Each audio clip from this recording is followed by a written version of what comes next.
Halo semua, kembali lagi bersama saya Johan di Juna Trading ID. Jadi pada kesempatan video kali ini kita akan membahas kembali untuk update dari pergerakan XAUUSD atau gold ini sendiri. Ya teman-teman ya, seperti yang kita lihat ya, selama 3 hari berturut-turut ya, gold ini mengalami kenaikan yang cukup signifikan ya, mulai dari harga terendahnya itu di 3283, dia naik sampai tertinggi itu di 3367 gitu, dimana kemarin kita ada bahas juga mengenai main level ya di atas 3350, itu kita ada bahas untuk cari buy zone ya. Bagi kalian yang udah dapat, itu sempat naik ke 3367. Congrats untuk kalian semua ya.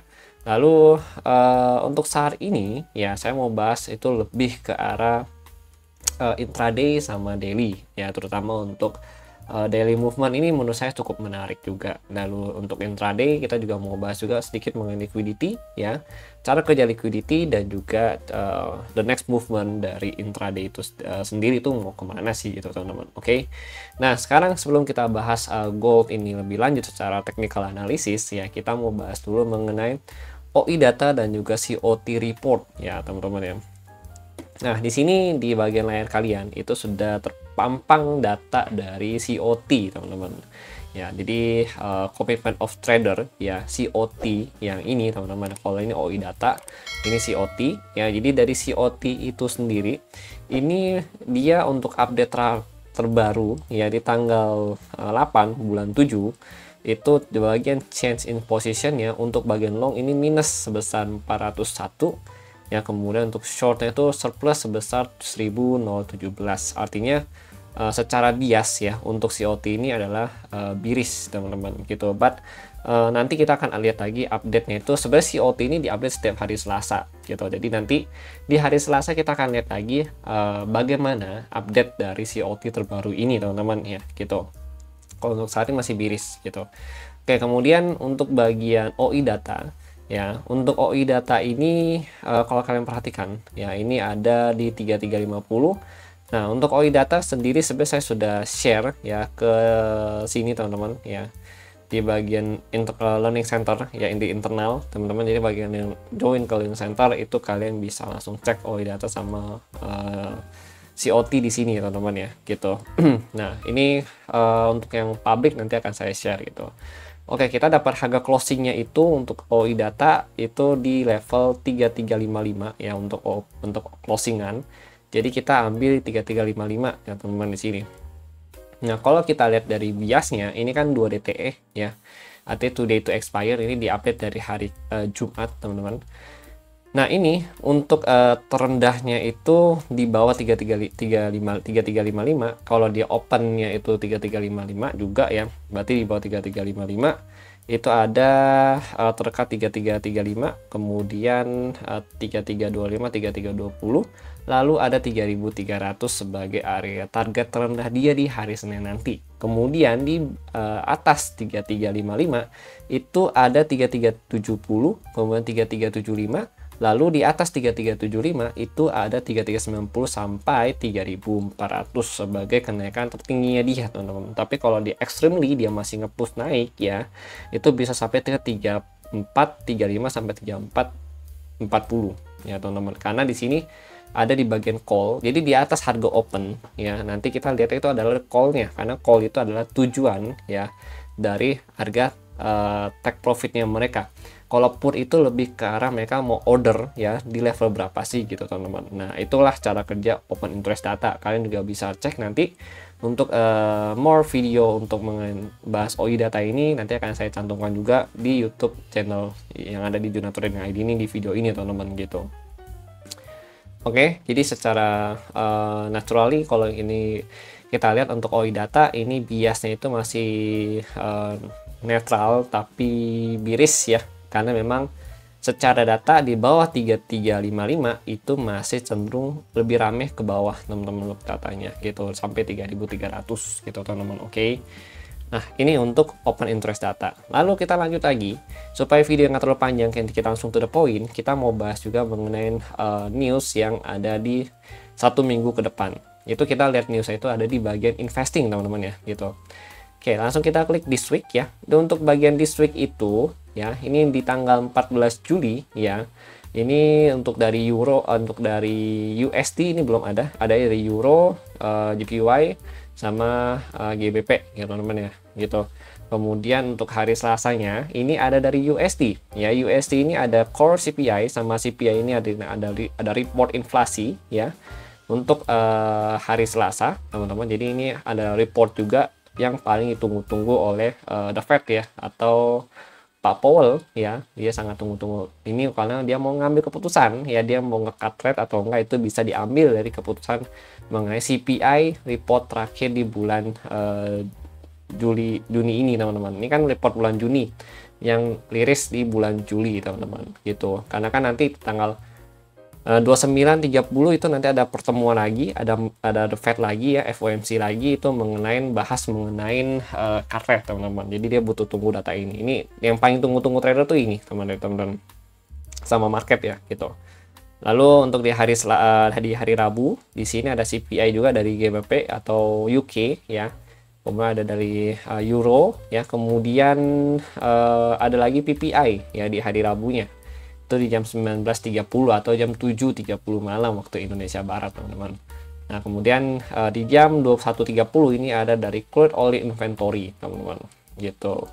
Nah kemudian di Thursday atau di hari Kamis ya, ini kita ada CPI dari Euro ya, CPI dari Euro jam 4 sore. Kemudian di jam 19.30 itu ada core retail sales ya untuk yang USD sama Indonesia Jobless Claim ya. Jadi news gedenya itu ada dari CPI Euro, terus core retail sales ya. Lalu kemudian yang di sini ada jobless claim ya, ini untuk yang US, dan the Fed Manufacturing Index ya teman-teman gitu. Lalu di jam yang sama di jam 19.30 juga kita ada mengenai retail sales untuk monthly ya. Itu untuk bulan Juni ya, reportnya yang dirilis di bulan Juli ini teman-teman gitu. Dan untuk hari Jumat ini ada Michigan sebenarnya. Walaupun di sini in case Michigan itu cuma bintang 2 ya, ada beberapa source ya kayak di FX Book. Kalau kalian pakai FX Book ya, ini jatuhnya bintang 3 high impact. Ini menurut saya sih ini bintang 3 sih gitu. Nah ini Michigan itu kalian perlu perhatikan juga, karena ini bisa jadi suatu expectation dari keputusan juga yang akan diambil oleh si The Fed itu sendiri teman-teman gitu. Oke, jadi itu ya. Jadi fokus minggu ini ada di bagian CPI dan juga PPI, terutama CPI-nya ya, karena itu yang akan jadi keputusan juga yang akan diambil oleh The Fed untuk pertemuan di akhir bulan Juli ini di tanggal 29 sampai 30 Juli ya teman-teman ya gitu. Oke, kemudian artinya gimana ya? Jadi kalau kita bahas sedikit mengenai CPI, kalau CPI-nya itu semakin melemah atau semakin turun ya untuk yang report bulan ini, mau nggak mau The Fed itu harus menurunkan suku bunga. Tapi kalau misalkan CPI-nya itu masih stabil ya, misalkan 2,4 naik ke 2,6 atau 2,7 ya. Nah ini mungkin The Fed akan bisa menahan lagi suku bunga untuk kedepannya gitu. Jadi mungkin bisa dipotong itu kurang lebih di bulan September untuk dipotongnya gitu. Karena kan gini, kemarin di last meet-nya dia ya, di last meet-nya itu The Fed itu ada ngomong kalau misalkan ada sedikit anggota aja yang setuju untuk memangkas suku bunga di bulan Juli ini gitu teman-teman ya. Dan banyak kan 69% orang itu ya dari anggota The Fed ya, total ada 69% lah dia bilang gitu ya, itu akan setuju melakukan pemangkasan suku bunga atau pemotongan suku bunga itu di bulan September 2025 ini teman-teman gitu. Jadi ekonomi kan ada 2 kali pemangkasan suku bunga ya gitu ya teman-teman ya gitu. Oke, lanjut lagi ya. Ini OI data selesai, COT clear, news clear ya, CPI clear. Jadi kalau kita lihat memang belum akan dipotong di bulan Juli ini, tapi kemungkinan besar akan dipotong di bulan September nanti kalau dilihat dari CPI reportnya gitu teman-teman. Oke, kalau kalian punya beberapa argumen yang mungkin berbeda atau pandangan yang berbeda dari saya, ataupun informasi yang belum saya sebutkan di sini, kalian boleh chat di kolom komentar YouTube Juno Trading ID di video ini teman-teman ya gitu. I really appreciate untuk kalian yang mau speak up dan juga mau memberikan insight ataupun ide pandangan kalian ke saya dan juga ke teman-teman Juno Trading ID yang ada di channel ini teman-teman. Oke, lanjut lagi ya, kita mau bahas mengenai technical analysis ya. Ini kita mau bahas yang daily dulu ya, karena memang kemarin itu kan daily kita ada bahas di level 3350 ya, untuk 3353 kalau kalian masih ingat gitu. Nah di bagian level ini 3353 ya, kurang lebih sini lah teman-teman. Nih kalau kalian perhatikan nih, ini kan ada banyak nih ya, 3353. Nah, bagian sini, kemudian sini ya, ini ketahan ya kan. Ini ketahan, ini breakout, ini ketahan gitu kan. Nanti kan 3353 ini atau 3350 jadi area main level yang kemarin kita sebut kalau kalian masih ingat ya teman-teman ya.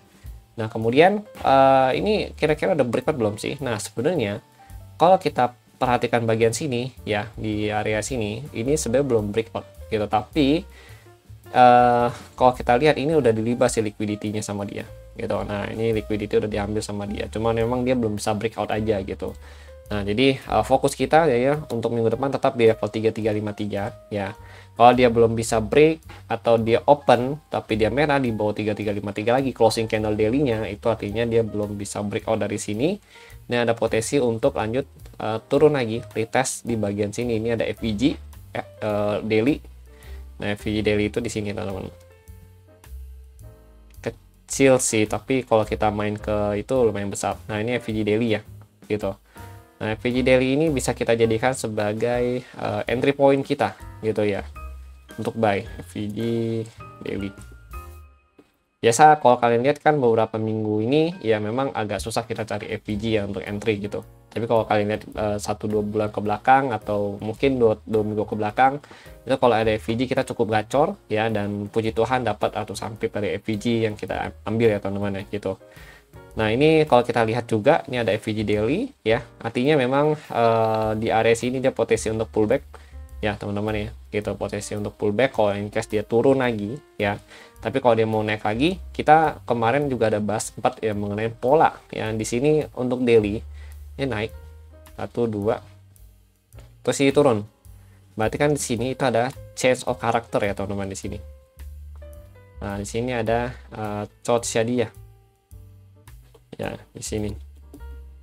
Nah, di sini ada chart shadia ya, berarti ada perubahan karakter harga nih teman-teman ya, perubahan karakter harga di sini. Nah, kemudian berarti di sini itu ada QM ya, sini QM-nya. Nah, QM-nya itu ada di range harga, oh ini QM ya, QM daily. Nah, QM daily itu ada di range 3385 gitu. Jadi kalau misalkan ini cukup bagus ya, karena sini ada liquidity ya, ini ada liquidity untuk daily. Nah, yang warna merah ini liquidity ya. Kalau dia naik libas berarti dia ngelibas liquidity dulu, baru dia ngambil QM ya, nanti dia baru turun ke daily ini, terus dia mantul, baru dia turun lagi untuk ngejar di mana targetnya. Kalau kita ngomong target sini ada LK ya, atau liquidity kita sebutnya ya. Liquidity di mana aja ya, liquidity ada di sini, kemudian ada di sini ya. Nah, ini liquidity teman-teman, dan ini potensi diambil semua sama dia gitu ya, gitu teman-teman. Cara kerja di mana? Sebenarnya ini saya sering bahas juga ya. Kalau kalian di Learning Center mungkin kalian udah paham cara penggunaan liquidity ini gitu ya, terutama yang belajar akademi. Nah, kalau di daily, di public mungkin kayak di YouTube itu saya sering jelasin juga kadang-kadang penjelasan mengenai liquidity, terus cara kerja liquidity itu bagaimana gitu kan. Nah, ini untuk kalian yang baru join ya nggak apa-apa. Jadi kalau kalian perhatikan, ya ini kita kasih contoh yang terdekat dulu ya, yang baru-baru aja. Ini yang saya tandain ini adalah liquidity gitu. Kalian kalau perhatikan ya, dia udah ngelibas dulu nih di atas liquidity ini, baru dia turun. Nah, ini namanya dia ngambil liquidity atau nge-sweep liquidity itu sendiri teman-teman gitu ya. Kemudian contoh lagi ini yang di bawah ya. Nah, ini contoh di bawah. Ini kalau kalian perhatikan dia nge-sweep dulu liquidity sampai ke bawah sini ya, jadi turun nih, habis itu dia baru naik lagi gitu. In case dia baru turun, tapi setidaknya liquidity yang ini itu udah dihabisin sama dia gitu. Lalu ada lagi yang bagian sini kalau kalian perhatikan ya. Nah, ini ada liquidity nih ya, ada 2 liquidity. Nah, ini diambil juga sama dia, diambil sampai ke atas ya, habis itu dia turun. Nah, itu adalah cara kerja dari liquidity. Jadi kalau dia udah nge-sweep ya, kita baru tunggu ada change of character, kita baru entry. Itu fungsi dari kita menggunakan QM ini, karena kita tunggu dia clear liquidity atas dulu, sehingga kita nggak jadi exit liquidity ya bandar yang ada di sini nih ya. Nah, ini exit liquidity bandar, baru kita masuk ke dalam. Jadi kita tunggu dulu ada perubahan struktur harga ya, terus begitu dia ada nge-sweep atau bikin TS ya di situ, baru kita entry gitu. Nah, itu kita untuk menghindarin, sebenarnya meminimalisir resiko gitu. Dan setiap orang kan, setiap trader kan punya caranya untuk meminimalisir resiko, beda-beda gitu ya teman-teman ya. Nah, kalau dari cara saya itu caranya begitu gitu. Jadi kalau misalkan kalian punya cara atau ide lain, it's okay, nggak apa-apa ya, karena setiap trader itu punya cara yang masing-masing lah gitu, dan semuanya benar ya, yang menentukan benar salah kan market nanti gitu. Nah, itu liquidity pool-nya dia.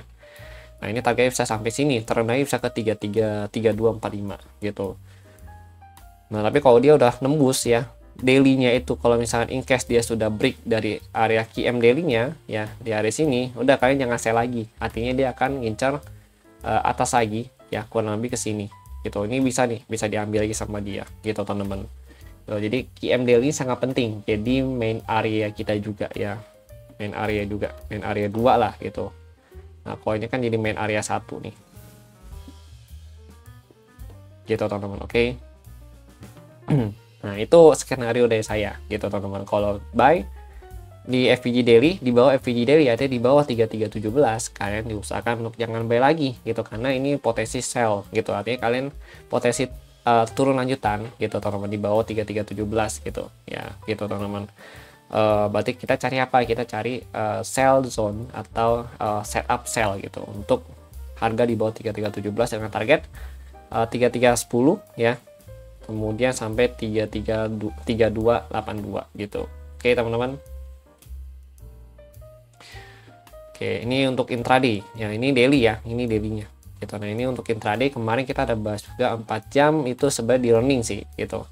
Saya ada bahas di learning, saya ada update sedikit ya di daily outlook sini.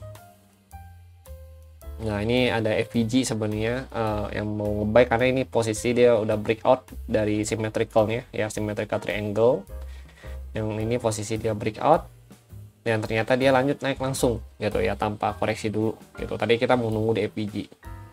Nah, seperti ini. Nah, sini ada QM juga di 1 jam itu di 3299 sampai 3296. Ini belum kejemput ya, teman-teman ya. Tapi kalau kita lihat dari QM 1 jam ini, liquidity pool-nya diambil semua gitu. Seharusnya QM-nya di daerah sini gitu, tapi karena ini liquidity ini udah diambil, udah di grab sama dia ya. Jadi QM ini tetap berfungsi, cuma secara probability itu turun, karena memang sudah tidak ada liquidity lagi yang perlu diambil di atas gitu.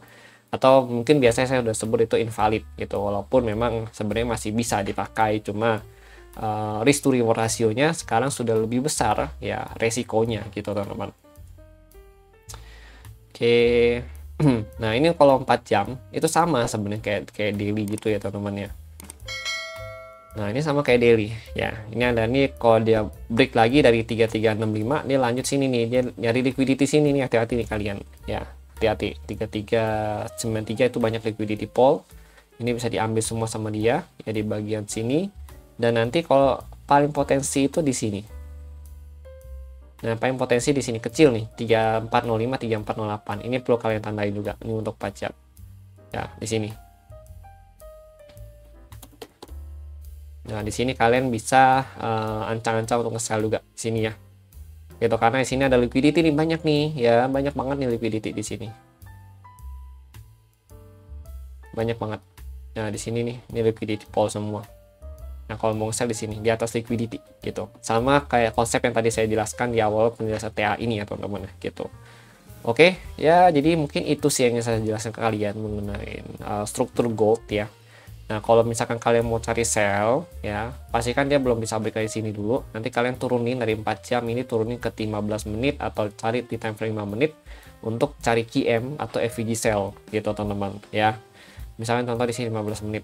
Nah, ini kan dia udah ada chance of character ya di sini ya gitu. Nah, ini harusnya QM di sini, cuma dilibas. Nah, sebenarnya kita masih ada chance lagi itu di bagian atas ini gitu. Kita masih ada chance itu di atas sini ya. Nah, ini nih yang bisa kita jadikan sebagai selling point gitu. Di atas sini, teman-teman. Nah, ini 3360, 3363 gitu. Jadi di atas 3360, 3363 kalian yang nge-sell lagi, karena sini ada liquidity pool yang ada potensi dilanjutin lagi sama dia gitu, teman-teman. Oke.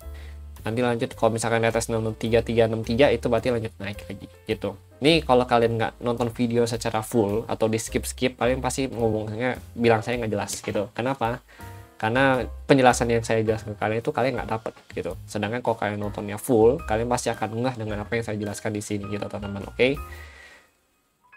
Nah ini ada lagi nih, banyak nih sebenarnya kalau 15 menit ini ada FVG ya, ini udah dipakai, kalau yang di atas ini udah dipakai. Nah ini seru nih ya, ini udah dipakai nih sama dia tuh, udah dipakai, udah sentuh nih sama yang ini gitu. Nah sisa yang sebelah sini, yang bawah sini ini ada FVG lagi gitu, ini FVG 15 menit.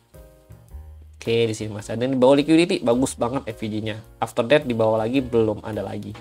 Jadi last di sini ya untuk intraday ya.